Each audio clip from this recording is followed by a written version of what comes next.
মন্দিরের সাপ্তাহিক কার্যক্রম এবং আমাদের মাস চলাকালীন কীভাবে মন্দির কার্যক্রমটা সুন্দরভাবে চালানো যায় সে বিষয়ে মূল্যবান মতামত দেওয়ার জন্য শ্রদ্ধেয় টুকুদা। নমস্কার। মিটিংয়ে উপস্থিত সকল ছোটো ভাই, আমার সহপাঠীর আমার নমস্কার, কৃষ্ণবীতি শুভেচ্ছা। আজকের আলোচ্য বিষয় হচ্ছে যে এই যে ছুটি বন্ধের অবস্থায় কীভাবে মন্দির পরিচালনা করা হবে।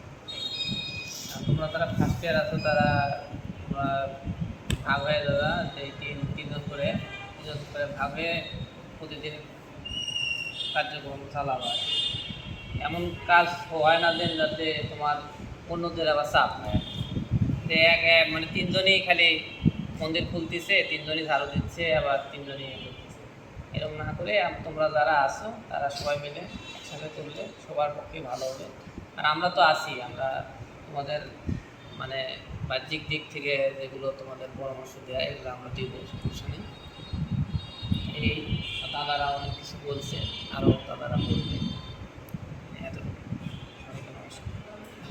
ধন্যবাদ শ্রদ্ধেয় টুকুদাকে।